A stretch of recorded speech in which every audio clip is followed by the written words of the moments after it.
Cool. Okay, guys. The room is kind of reaching about the numbers we would expect for the sign-ups tonight. So I'm going to lead launch into getting started here this evening.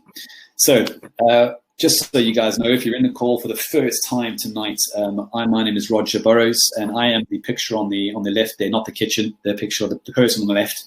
And my business partner is John Stokoe. John's not with us this evening because we've got the lovely Ellie as our co-host here this evening. But we are Source My Property Academy, and we are the sourcing education company, a branch of our company, Source My Property. And we've been delivering these webinars now for a couple of years, and they've really grown in interest and been a great feat. So what we're doing now with this next series is we're bringing on some professionals where we've shared so much of our own knowledge, but we realize there is so much more which we look to. So we're very lucky to have our first professional on with us tonight, which is Ellie. So if you guys have never met or know what Ellie does before you jumping on tonight, I'm sure you've kind of got an idea from registering. But Ellie runs the company which does essentially all your bookkeeping for you and specializes in the property arena. Her company's been a lifeline to ours. So Ellie, if you want to say a quick hello, everyone can hear you and know you're there. Hi, everyone. There we are. And what the format is gonna look at this evening is I'm going to do a couple of quick fire questions with Ellie. Things that always come off the top of my head, and kind of the questions that I was asking her to work out if it was going to be good for my company to bring us on board. And so I'm going to go through that this evening, and I might answer a couple of things for you. Remember, guys, we always have the chat screen there, and while Ellie is sharing information with you guys tonight, I'm able to keep my eye on the chat. And I can inject some questions to Ellie if you've got anything specific as you go along. There will be time for questions at the end. So if I don't think the question is relevant for what Ellie's talking about at that specific time, I will keep your question until the end, and then we will get through those all then. So without further ado, I'm just going to let you know a little bit about Ellie from my perspective before I hand over to her. So you might have read this on her bio already, but Ellie's started her property journey back in March 2014, and since then has acquired quite a few buy-to-lets and a number of HMOs, and I'll let her tell you a bit more about that. And at the moment, even more recently, is currently doing some commercial to resi, a strategy which I absolutely love myself. Ellie's built her experience from being a chartered tax advisor, and has kind of led on to her company, MyBooksOnline, which is a cloud-based bookkeeping practice, and like I said, specializes in property. Ellie and her team, they are professionals, what they do, and they actually help business owners like myself keep hold of their books in the most easiest and efficient way possible. And I can speak for that in terms of volumes of how she really has supported my business. So MyBooksOnline is their company, guys, and they started bookkeeping back, like I said, in 2017. And she uses some pretty cool, nifty tools, which makes things so much easier to move forward. And like I said, specializes in the property investor network. So what I'm going to do now is I'm going to fire some questions at Ellie, and then I'm going to hand over to her to take on what she's presented for us this evening. So Ellie, my first question to you this evening is based around software. There are so many adverts online, MyBooks, QuickBooks, Receipt Bank, put your taxes here. There's so much available out there in terms of service providers for software. In your experience, what kind of software suits an investor best? Okay, quite a lot of the work out, and it helps remove lots of places where you could have errors. But it really depends on your circumstance, your business, your setup, and who your team are as to what's going to be the best solution for you. So if you are just starting out and you are shiny new and you don't have a property yet, there's no point paying for software if you're not going to get any use out of it. Yeah, which actually points me on to my next question, which is, do you still use good old-fashioned spreadsheets? If you are shiny new and you are just starting to keep track of a few things that you're spending money on, but you don't have any money coming in yet, I know what it's like when you start property business. There's so much going out, nothing coming in. Actually, a spreadsheet can be a really good way of starting off. It's definitely an improvement of doing it on paper, and it's definitely an improvement of just having a plastic bag full of receipts. So if you can progress from those into spreadsheet, yeah, absolutely. Spreadsheets are there for a reason. They can take a good chunk of the legwork out. I think the one thing I would say is, even if you are super whizzy with spreadsheets, don't overcomplicate it. Yeah, okay. And if you're wanting to, like, as your business grows and you start to get a few properties in and things start to get a little bit busier and a little bit harder to keep track of, that's when the software can come into its own. Okay, so which kind of, maybe I've answered my own question. The next one I say, if you're just starting out on your property journey, would you be safe to say that just a decent, simple spreadsheet would be the first thing you'd start with? Yeah, absolutely, and that's what we started with. Like I say, there's no need to overcomplicate it. There's enough stuff in property to keep track of. It's complicated enough without adding any levels that don't need to be there. So yeah, log it in a spreadsheet, and then as you grow and as you advance and you start to add in the different members of your finance team, work with them to see what software they work with, what fits in with their systems, and what is going to work best for you. Because ultimately, one of the key things to having bookkeeping and a finance system in place is that you're actually going to use it. You're actually going to do it. So if you have a piece of software in place that you don't quite understand, you don't really know what you're doing, and you just don't enjoy using, you're never actually going to do it. So make life as easy on yourself as you can. Okay. Now, I often get this question asked to me all the time whenever I've got new clients that come into us, and whenever new clients source problems from us. One of the leading questions I always get is, can I recommend them a property accountant? And I always kind of don't really know where to point them, and I always kind of end up sharing how I use a property bookkeeper who then files my books to my accountant for me. Would you say that people need a specific property accountant for a small to medium-sized business, or could they pretty much simply run their own books and then file to any accountant? I would always advise having a property accountant, because you can file your own tax return online, and you can do it through the HMRC portal, and it's free, and they'll let you submit it. Just because it's let you submit it, it has no bearing at all on whether it's right or not. Yeah, okay. Okay, so in the same way, accountants can produce accounts, they can submit them to Companies House, they can produce tax returns, they can submit them to HMRC, and they can be completely wrong, because we've seen it lots of times. So I would definitely recommend having a property accountant, because they should know what they are talking about. I would also recommend making sure that your accountant is a member of a recognised professional body, because then they have someone to be accountable to.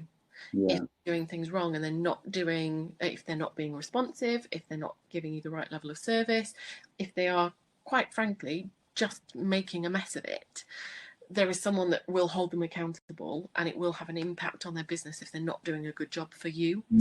And that's really, really important. Okay, so before we get kind of delved down into what you're going to share with us this evening, there's bookkeeping, which what you do, and then there's an accountant, like we discussed, and you recommend having a specific property accountant.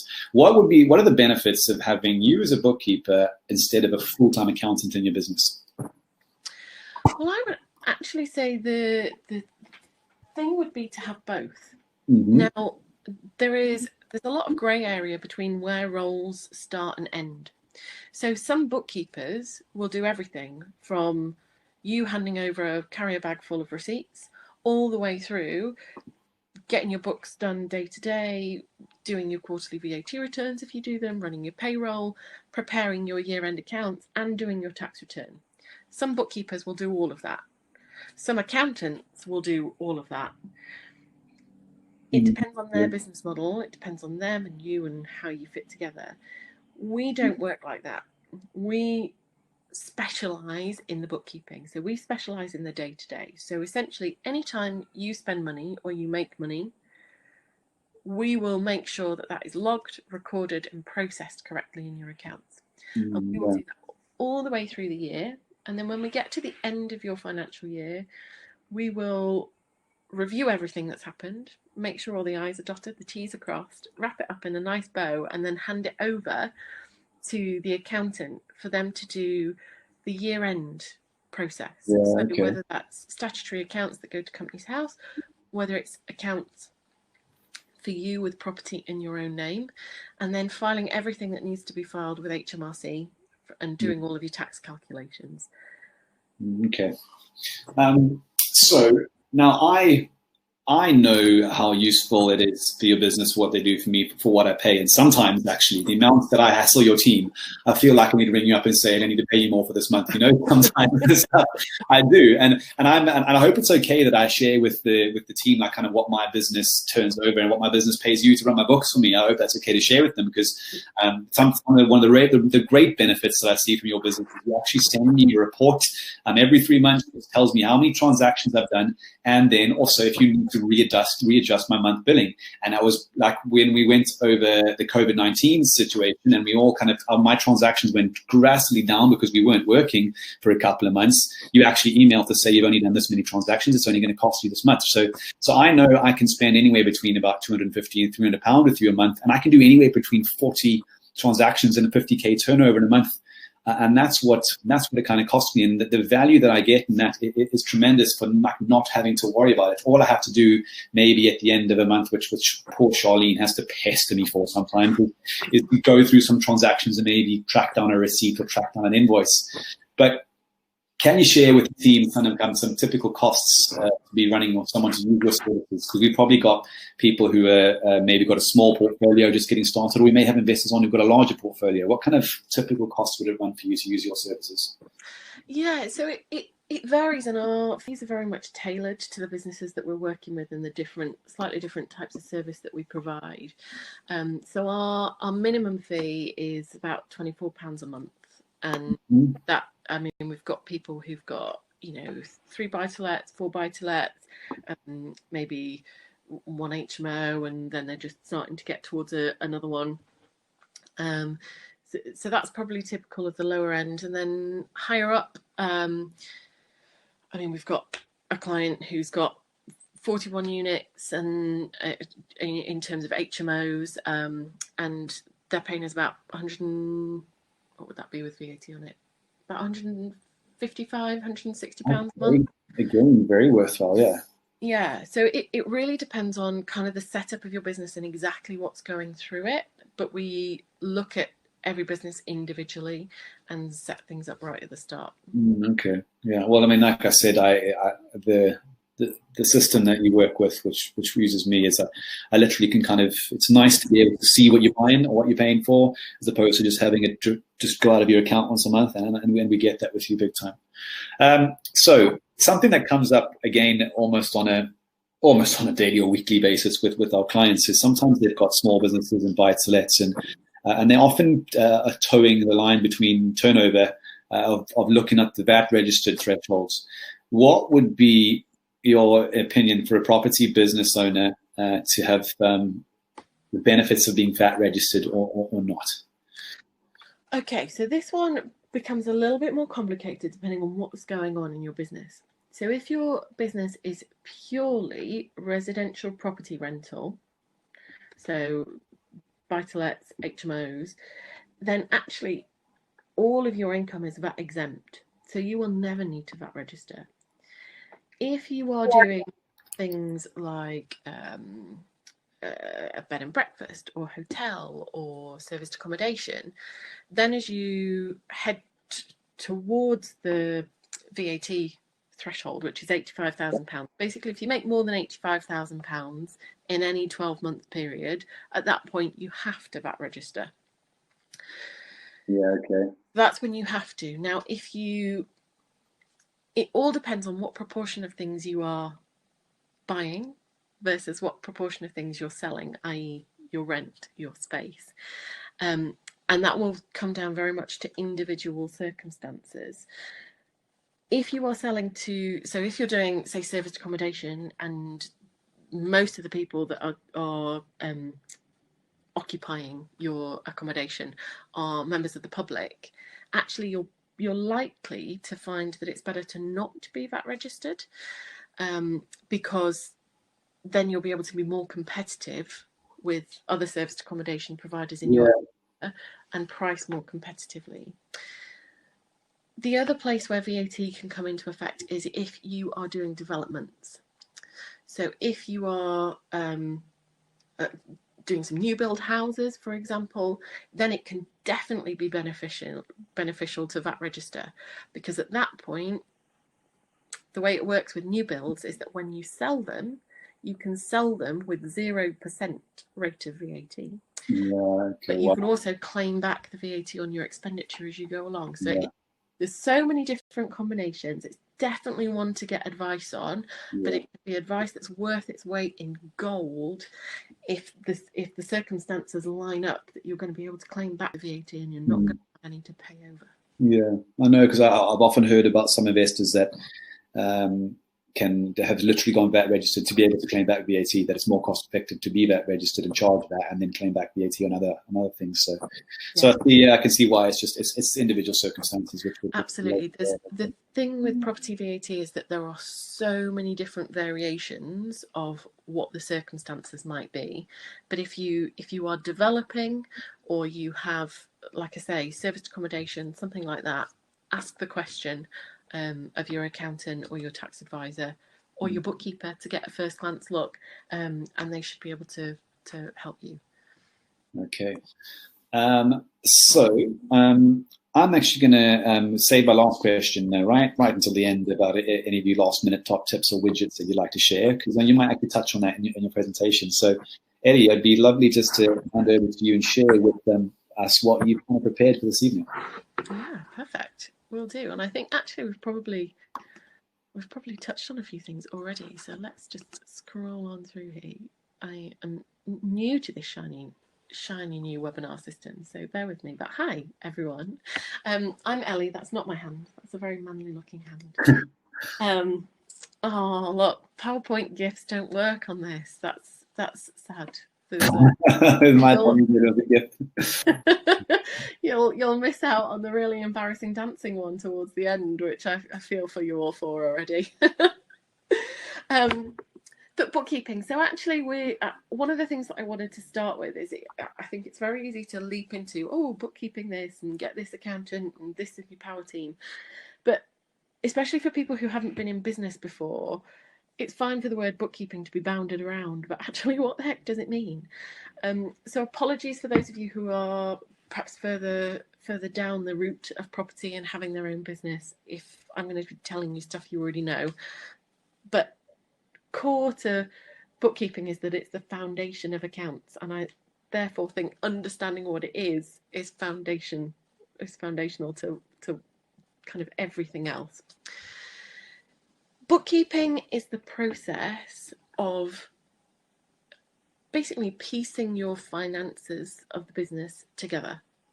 So it's keeping track of every time money leaves your business, so every time you spend money, and every time money comes into your business. So that's whether that's by income, whether that's an angel investor who's put money in with you and invested it with you, and whether it's a mortgage company giving you mortgage funds coming in, or a refinance.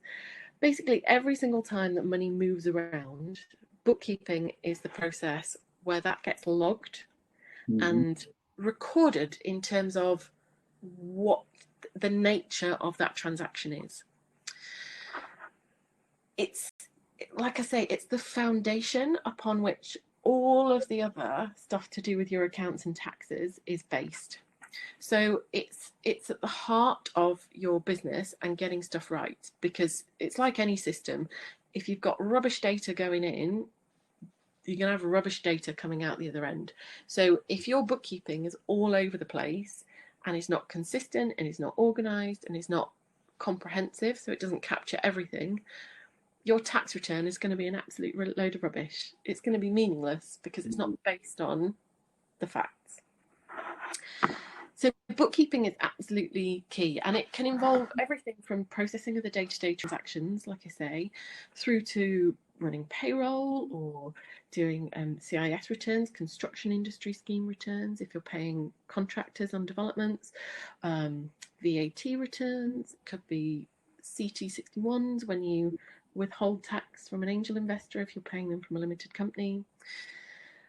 And it can also include the aspects of your bookkeeping that help you turn that information into something that you can really use within your business. So it can be planning, forecasting, and reporting on the data, on the figures, to see what it means and what it's telling you. And that's a big part of why it matters, because bookkeeping, you kind of have to do it in order to be compliant with what HMRC need or what Companies House need. But once you're compliant, you've got data together, and you can then use it to your advantage. Use it to help you make more money or make more profit or spend less. Use it to your advantage. How does it fit into the bigger finance picture? Well, exactly that, really. It's used to put your accounts together, your tax calculations, to do tax planning as your portfolio grows, to make sure you stay efficient. It will also be used by your whole finance team. So not just your accountant and your tax advisor, if they're one or different people, but also by people like your mortgage broker. You know, if you're doing a refinance these days, you normally need to send details of your whole portfolio and all of the lending you've got to the lender that you're refinancing with. If you've got all of that in an organized bookkeeping system, it's quick and easy to do. It's not that painful exercise of, oh, I've got to set aside the day to try and piece all of this together because it's filed here, there, and everywhere. It makes it quick and easy. So how do you do it? Well, we've touched on a chunk of this already. A spreadsheet is kind of at the most basic level and an entry level what you would do. Go on a spreadsheet, every time you spend money, make a note of it and what it was for. Every time money comes in, make a note of it, when it was and what it was for. It's kind of as easy as that. But as the business grows and there's more to keep track of, that's where the software can come in. And there's lots of options. So we've mentioned QuickBooks, Xero, Cashflow, spelled with a K, Free Agent. There are oodles of different options depending on you, what your experience is, what your background is, what your knowledge is, whether you're willing to do it yourself, or whether you want to, you know, whether you're able, what systems your power team use, because it's no good you going, this is perfect, I've got my entire system on QuickBooks, I know exactly how it is, I've got 3 years worth of data in there, then approaching an accountant and them going, oh no, I can't use QuickBooks. That will do you no favours at all. So liaise with them nice and early. We use Xero with all of our property clients. We find it to be a brilliant tool. It's one of those things that's a little bit dangerous if you don't have a background knowledge. I think that's how I found you, wasn't it? Because I started with Xero and I made a Facebook post that said, does anyone know how to use this?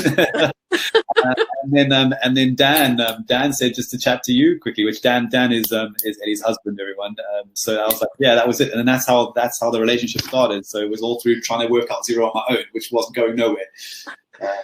Absolutely. And people come to us at various different stages of having tried to make it work. Some very, very early on realize it's not for them. Others kind of plow on. But it's a brilliant tool, but it's brilliant if you've got a background in kind of double entry bookkeeping, and when you're building accounts together, what's going on behind the scenes. It sort of assumes a certain level of knowledge. So it can be a little dangerous because it makes it look easy, because all you do is like press the OK button and the transaction disappears and you think, woohoo, I've nailed it. And actually it's all gone in the wrong place because you weren't quite sure what pressing that OK button did. So a little bit dangerous, but if you're determined to do the books yourself, I probably wouldn't recommend Xero, but there are other softwares that are that bit more user-friendly, that don't assume quite as much knowledge, but perhaps don't have quite the level of functionality of Xero, or don't connect into quite so many things. So Xero is great because it connects into property management software, and it connects into another piece of software we use called Receipt Bank, which helps capture the images of receipts. So you can have your, basically it turns Xero into an online filing cabinet for all of your financial expenditure and income. Which kind of like, since we've had that, it's been Charlene's work with me like default. You just send it to Receipt Bank, just send it to Receipt Bank, and all of a sudden it takes care of itself. Yeah. Exactly. It means that if you're out and about, you don't have to, you can just take a quick photo on your phone. Everybody's attached to their phone. So all you do is when you buy something, you've got the receipt, take a picture before you put the receipt away, and then it's done. That's essentially, well, if you're using a bookkeeper or you work with us, that's essentially your bookkeeping done. Or if you get an email through to your inbox, you just forward it. Yeah, what I tend to do most of the time. Yeah, just all my invoices and stuff. Just email them straight off as they land. You can also CC in Receipt Bank to email you send to someone else, so it kind of goes that way. It's handy. Exactly. It's just the systems. If you've got them set up right, in the right order, and you know how to use them, they can make life so much easier and take away more of the heavy lifting than Excel can do, and also remove, because Excel is brilliant. I love spreadsheets probably more than the next person, not as much as, but they do have their flaws. If you make a mistake in a formula somewhere and you don't spot it, it can be disastrous. Well, as the government found out with some of their COVID test results, like Excel, they just saved one version of Excel to another and just cut off tens of thousands of records. So Excel does have its limitations, but it's great in the early stages. So let technology help you. Just do it with the foresight and kind of the knowledge that it's not a magical fix-all, but it can definitely be a super powerful tool if used in the right way. So best practice. Now, the first thing I would say is just know what you're doing. If you're keeping it super simple in a spreadsheet, it's not too hard to know what you're doing. You're just logging everything. You're just tracking it. That's brilliant. If you're using software, just make sure that you get it. You understand when you click something what it's doing behind the scenes, or find somebody that does, whether it's a bookkeeper, whether it's an accountant, just make sure they know what they're doing. I would just give a little word of caution around virtual assistants. So I know there are lots of virtual assistants out there who say they can do bookkeeping, and I'm sure there are some who are very competent bookkeepers. There are also an awful lot who actually, they don't know anything about accounts. They are calling themselves bookkeeper because they're just going to, I don't know, keep a folder with your receipts in it or something. So if you come across a virtual assistant who says they're using Xero, I would just maybe try and get a recommendation from someone, maybe try and speak to an accountant who's looked at the books that have come from that virtual assistant, just to double check that they do definitely know what they're talking about, so you don't get caught out. It's rubbish paying for something that's not done properly and then having to pay for it again. So yeah, just kind of be forewarned is forearmed with that one. Start as soon as possible. So if you don't have a bookkeeping system in place yet, every day that goes by, you get a little bit further behind. So the best time to start a bookkeeping system is always now. Well, it was always like yesterday, but the next best thing is today. In the same way that when was the best time to invest in property, people always say, oh, it was 10 years ago, 20 years ago, because, oh, look, if I bought that now, I'd have this much. If I bought that then, I'd have this much now.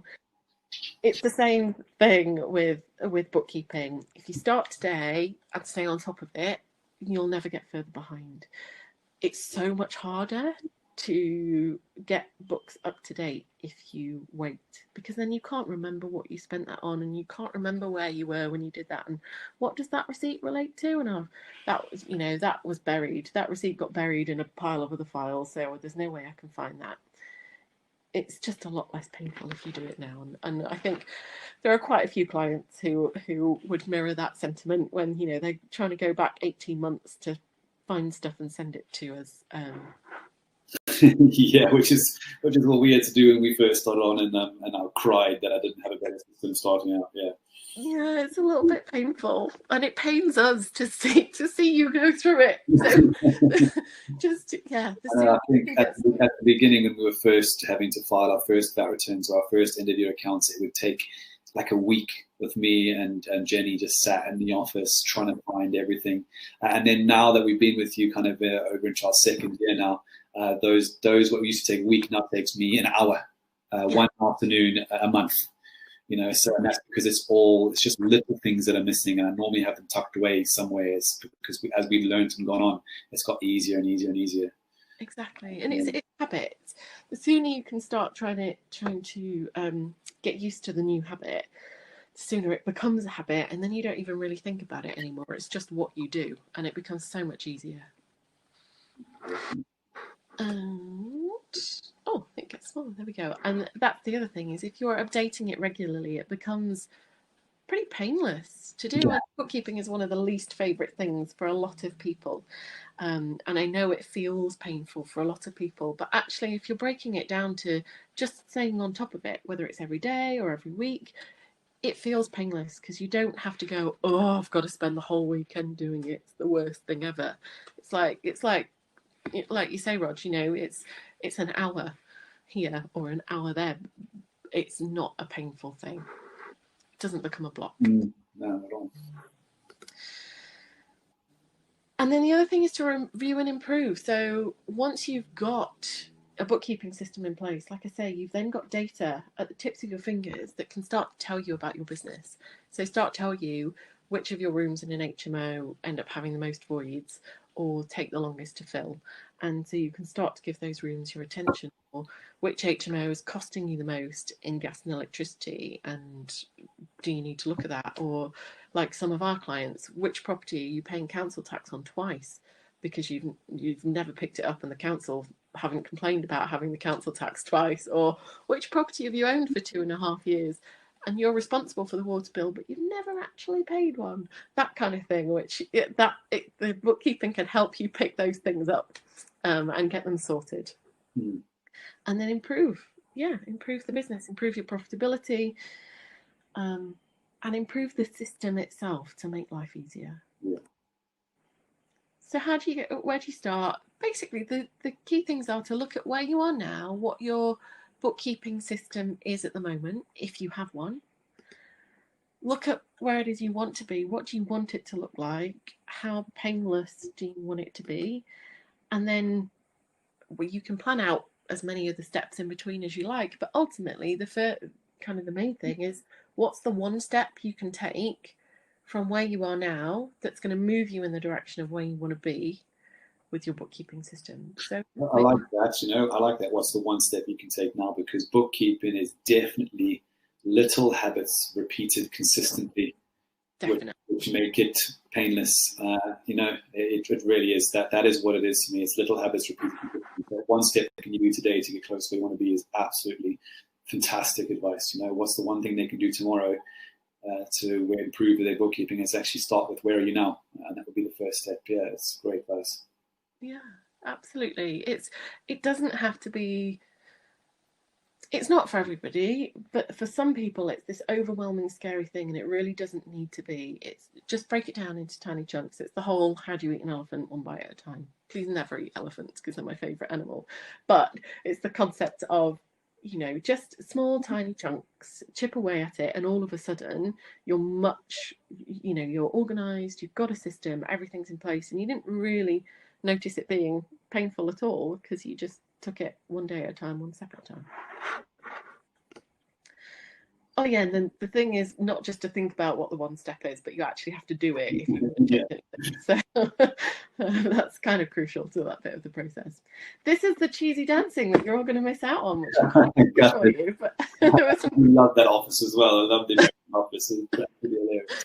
There were some really groovy moves going on in there, but yeah, that was just to celebrate that you'd made it through a potted top tips of bookkeeping. And so there are a few questions that have been popping up in the group, and I've been flagging them as we've gone along. And the first one is from Sanjay, and Sanjay just missed the first part that said was an answer to the preferred software. I think you covered it there. So Sanjay, Ellie's preferred software is to use QuickBooks, Excel, and then to use a system called Receipt Bank, which kind of really makes it your filing of Xero a lot more efficient to go through Receipt Bank first. Would that be right? Answering that question. Yeah, zero, absolutely. Zero is definitely our preference when it comes to people who are in property. Yeah. Then Stuart has asked a question. He says, does Ellie deal with capital allowance for HMOs? No, we don't. That would generally head to either your accountant or a tax advisor, or actually there are specialist companies who purely deal with commercial property and capital allowances, because it's quite a complex area, that one. So we don't. There are lots of people that do. And on that point of being able to deal with something that you don't handle is actually Ellie's been, for everyone, has been always my first go-to when it comes to questions. And if she can't do it, Ellie's actually spent the time in her team to research how to do it and then come back to me and signposted me to say, oh, you might want to try this way or talk to this person. Ellie's never just turned around to me and said no. So even if you had to deal with something like capital allowance with Ellie's business, she will be able to signpost you in the right place. She generally has experience of everything. If she can't do it herself, she does signpost you in the right place. So thanks for the question, Stuart. The next question is from Flora, and I know Flora is just like me, a fantastic sourcing agent. Flora has asked, what about that when it comes to sourcing?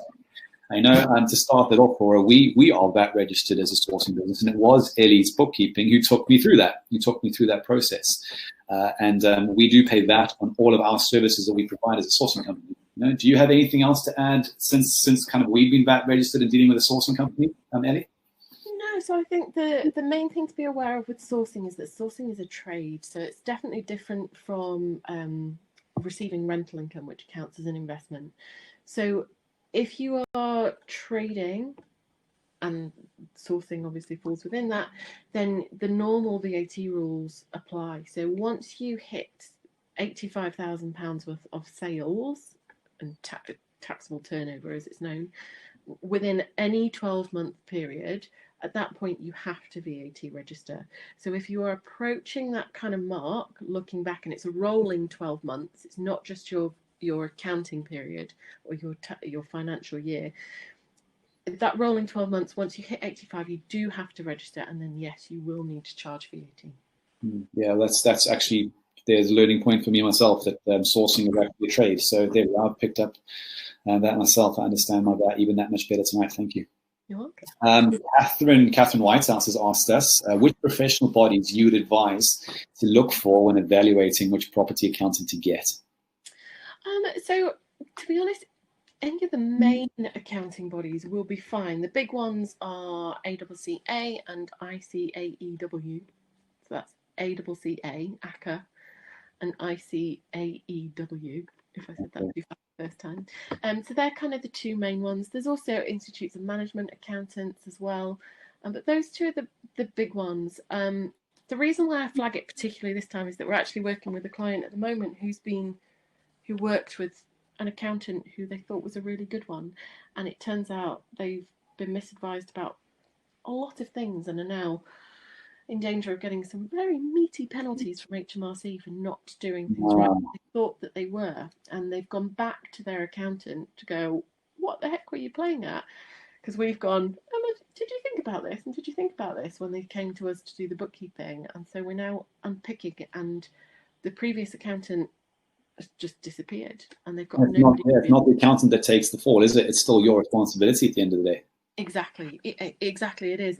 The thing with an accountant with a professional body is that they will be obliged to have professional indemnity insurance as well. Yeah. So in order to be associated with that professional body, they have to have the insurance, which means whilst ultimately you as the business owner or the individual are responsible for what gets sent to HMRC, and you would potentially be the one in bother with HMRC if something weren't right, if it's the accountant who's done that for you and organised that for you and advised you of that, then you can potentially claim off their insurance. That's what it's there for. It's there to protect you, as well as protecting them needing to be out of pocket if you claim it from them. So that is really crucial, and one of the big benefits of using an accounting body. They've had to do some training, because anyone can call themselves an accountant. You don't have to have done 1 hour's worth of training to call yourself an accountant. Sanjay's asked a bit more of a difficult question. It might not be in your place to answer, but maybe you've got some advice or a signpost that you could see from him. He's asked, can Ellie advise on whether it's better to go from a personal structured partnership structure to a limited company or a LIP, which is a personal or limited company arm, which is less likely to be challenged by the HMRC, or which vehicle has the best advantages? Oh, I'm afraid that's not a 45-minute webinar question. We could speak for days about that one, Sanjay, I'm afraid. There is an awful lot to factor into that question. It will depend on what your personal circumstances are, what your personal tax position is, what property you own, what strategy you've got, so whether it's an investment strategy or a trading strategy, what other entities you own, so whether you've already got other limited companies or not. There are, I'm afraid, too many variables to give an answer on that, because it ultimately depends on where you're at, what you're looking to do, and what your desired outcome is at the end. So without any of those pieces of information, it's a bit of a how long is a piece of string.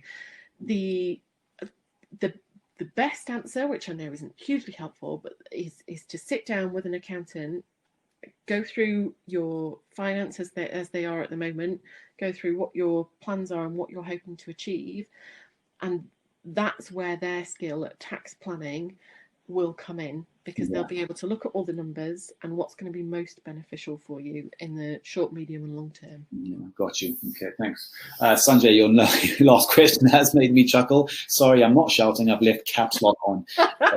It's at the end.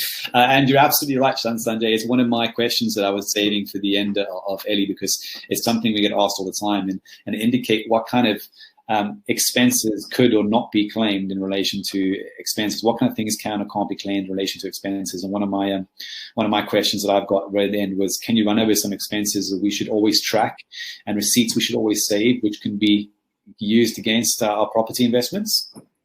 Yeah, absolutely. So my kind of overarching commentary around this subject is, the first thing is track everything. So anytime you spend money that relates to the business, or in your mind relates to the business, track it, log it, keep the receipt. Because if you've not kept track of it, you're never going to be able to claim it. If you want to claim it, you're going to need the document, the paperwork, the receipt to back that claim up. So I think that's the first thing to say. The second thing to say is, every accountant and tax advisor is different. And the nature of UK tax legislation is that there is an awful lot of room for interpretation. So whilst there are some black and white things that you can and can't claim for, there is also an awful lot of grey in the middle, where it depends on the accountant, their interpretation, their attitude to risk, your attitude to risk, and the specific nature of your business. Because some expenses will be more likely to be claimable through one type of business than another. Now, having done all of that with my It Depends tax advisor hat on, there are some things that I can give you a bit more detail on. So, anything that relates specifically to your properties. So, for example, you have an HMO, the internet that you pay for, the gas and electricity, all of that stuff is claimable. Management fees for letting agents. Mortgage interest is claimable, but depending on if you're in a limited company or as an individual, it might not be directly the amount that you pay that's claimable. If you're investing in your own name, it's sort of around about the houses way that you get some relief for that. General day-to-day repairs on your properties are claimable. Things where you improve your property, or things where you do a refurb when you first buy a property, are potentially, it's likely that lots of that is claimable, but lots of it won't be claimable in the year that you spend it. So things like that, where you've noticeably improved a property, will actually go as a deduction at the point that you sell that property, assuming this is an investment, by the way, not a flip. it will go against when you sell that property. So that's another reason why bookkeeping is so important, because if it's 5 years down the line or 10 years down the line when you sell that property, if you haven't kept track of it, you lose all that deduction and you end up paying way more tax than you would have needed to. Things like travel expenses. So travel expenses, things like if you're hiring a van or you're taking a train to your investment area, are likely to be deductible, but again, it will depend on your specific circumstances and kind of where your investment area is and how much time you spend up there or down there. Mileage is often / usually claimable, again, depending on the nature of the business. Subsistence, so basically food and drink while you're out and about. So if you go and visit your investment area, if you stay overnight there, it will normally be claimable. Caveated with it slightly depends on the structure of your business. I told you it depends is the answer to so many things. Yeah. But if you're just popping there for a couple of hours and you happen to get lunch while you're there, it's unlikely to be claimable. A big one that catches people out quite a lot: entertainment, as HMRC call it. So if you go for a coffee with someone, so I don't know, a potential angel investor, or you take a potential angel investor to dinner and they do end up investing with you, and you think, brilliant, that's a cost of doing business, because I treated the angel for dinner so that I could chat stuff through with them. They then invested with me, fabulous. Unfortunately, HMRC disagree. So anytime that you are hosting or providing food and drink for people or taking people out for a meal, none of that is deductible for tax reasons. Now, that doesn't mean you can't include it in your accounts so that you can see how much you're spending and keep track of where your money is going. But what will happen is that when your books, your accounts go to the accountant at the end of the year, they won't be able to include those bits as tax deductions in your tax calculation. So it's still worth keeping an eye on it. It's still worth logging it. Still worth capturing that information in the bookkeeping, but you won't be able to get the tax deduction. Okay. Are there any other hot questions on that one? Because it's a big area, so I've tried to talk fast and fit as many things in as possible. Yeah, I mean, from my perspective and what I've learned over the last couple of years with you is I literally would rather just keep a receipt of everything.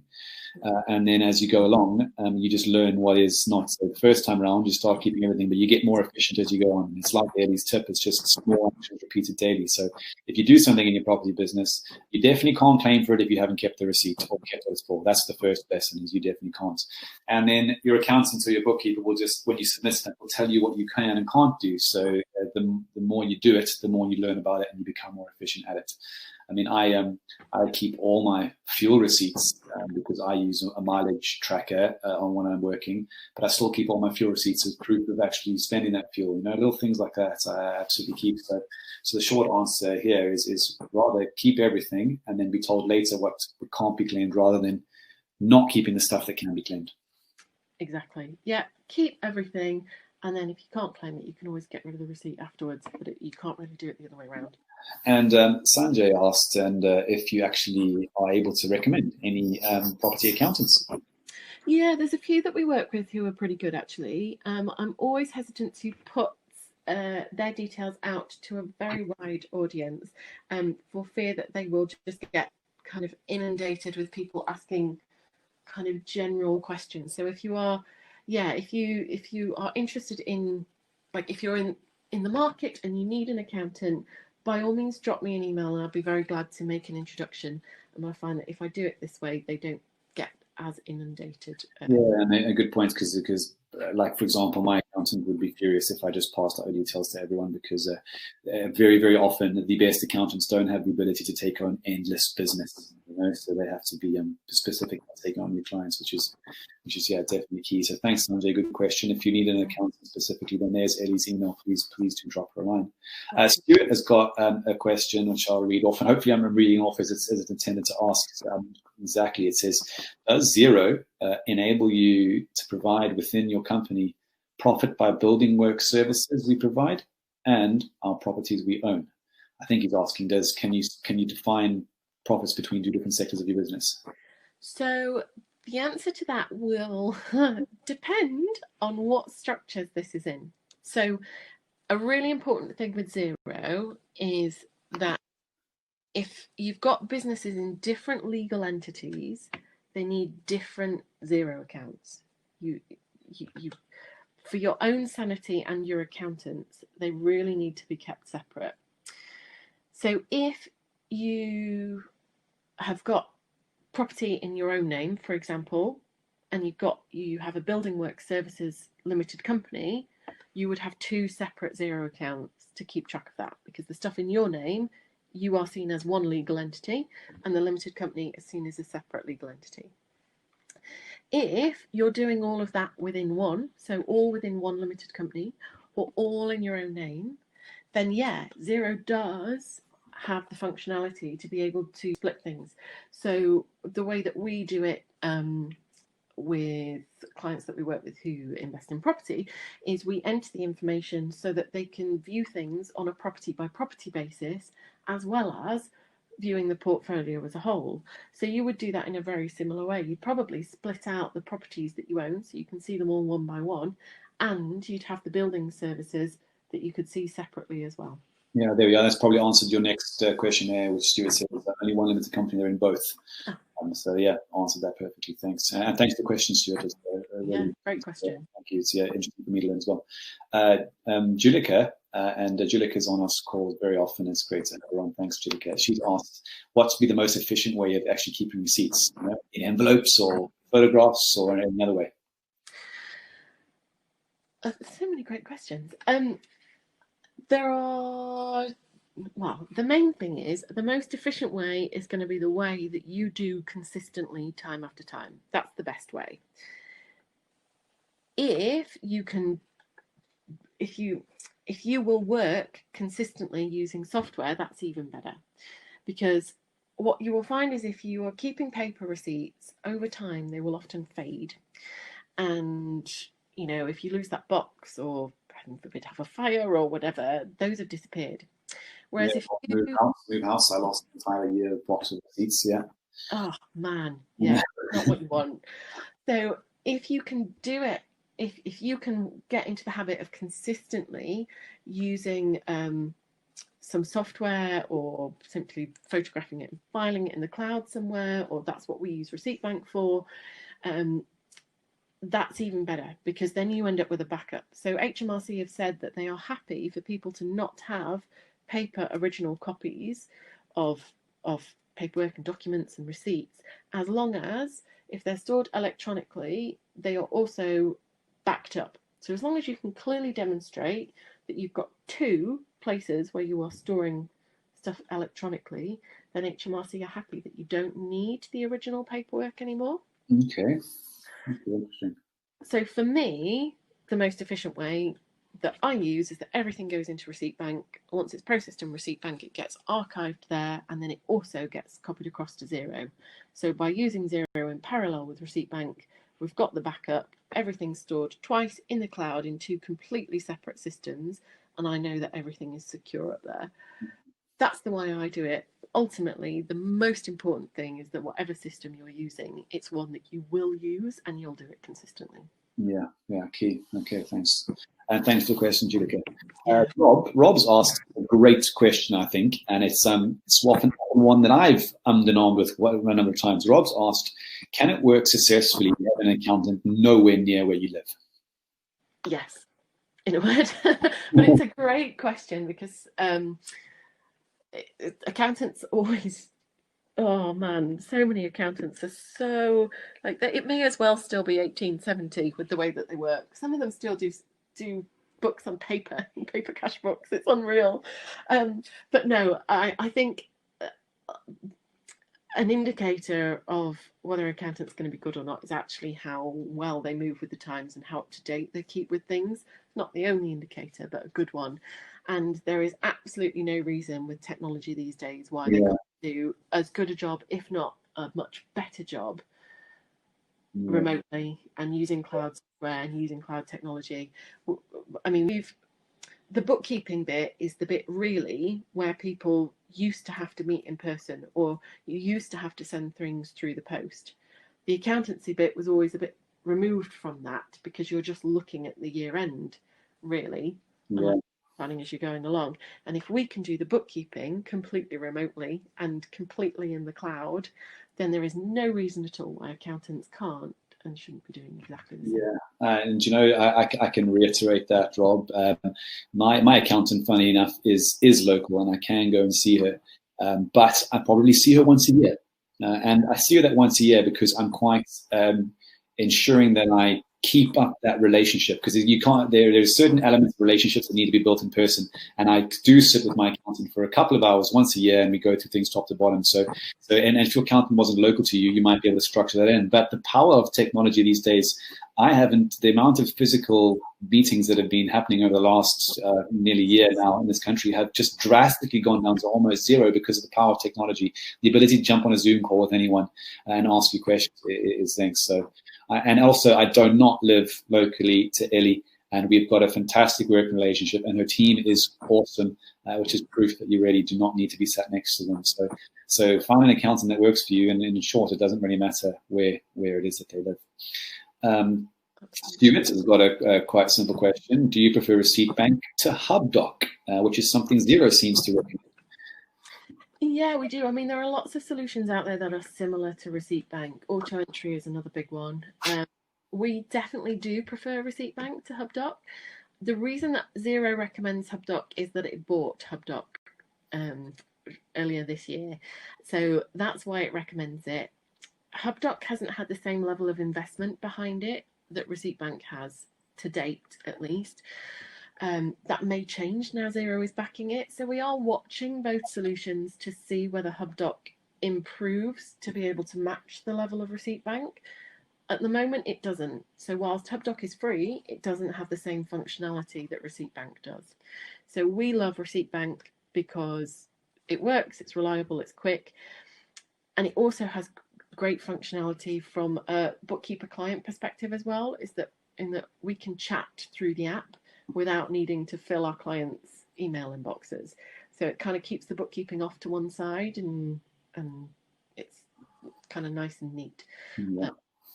So yeah, that's the big plus of Receipt Bank that we like. Yeah, Rob, I've been using Receipt Bank, and I can just say that all I do is either take a photograph or email it in. It's literally all I do, and Ellie's team takes care of the rest for me. So it's very, very simple to use. That's the only things I can share about that, is I can't really give you any complaints about it. It seems to do exactly what it says on the tin. And Julika just finished off to say, can you throw away your paper receipts? And Julika, yes. Once you've got them stored kind of in two places electronically, then the advice is get rid of them, you know. And very, very often, not these days, and I encourage it wherever I can, because sometimes you can go to shops and you can buy things and they ask you, do you want your receipt emailed to you? I just go, yes, every time. You know, we should be in the day and age where we're moving ourselves away from paper. So if you can do that, then absolutely. Absolutely. Stuart, does Xero allow you to create client invoices? Yes, it absolutely does. I thought you might answer that one, right? Yeah, I do them daily. And Stuart, some of the invoicing features are fantastic. There's actually two different types of invoicing. There's one, they've just launched like a new invoicing system, which is a lot more visual, more drag and drop. And then they also do have more of an old style invoicing system, which is more like line items and typing. So they've got some really easy. Also, one thing I discovered recently is the recurring invoice thing that you can set up. So if you've got an invoice that repeats itself every month or every week, you can actually set up that to do it automatically in Xero as well, which is a feature that I found out recently to be very useful. Thanks to it, but absolutely do all your invoicing through. And also, it's important that you actually invoice through the software, because then when it sends those invoices, it's sent securely. If you just type yourself up an email and attach an invoice, that can be intercepted. And I say that because it's happened to me. And I'm sure, Ellie, I don't know, Ellie, if you know, if Charlene told you, that a while back we had a builder, his builder's email was hacked. Someone hacked into his email, opened up his invoices and changed the bank details on his invoice, and then sent it to us. So the builder lost money because I had his invoice and I showed him in black and white where his details, and he said, those aren't my bank details. I was like, mate, this is the invoice I literally just got from you. Here's the email to show you. So when you're using a system like Xero to do your invoicing through, it is sent securely. For Xero's system to be able to be hacked and invoice numbers change is highly unlikely because of the level of encryption that they use. Absolutely. And yeah, stuff goes as a PDF, so it's not editable like a Word document would be, or an Excel spreadsheet. So yeah, that is a really key thing to say, actually. The other thing that you can do with invoices is you can integrate Xero with like payment, what's the word? Payment merchants. So you can use Stripe and go cardless and take PayPal payments through there. You can set it up so it will automatically remind people if they've not paid you when they should have, and things like that. So yeah, the functionality around the invoicing is huge, really. It's great. So yeah, Stuart, thank you very much. Stuart says thank you to us both for a great webinar. Thank you, Stuart. And you know, guys, we totally appreciate that bookkeeping. It's not as simple as this is the way to do things. The biggest take back from here, guys, is everyone's personal circumstances are completely different to how they are looked after. Now, I use Ellie, guys, and please, her details are online. Now, she's clearly said to us at the beginning, she has some clients who've got small portfolios who just get started who are on £24 a month. That works out to be less than £300 a year to have everything done properly for you from the day that you start out. I couldn't tell you.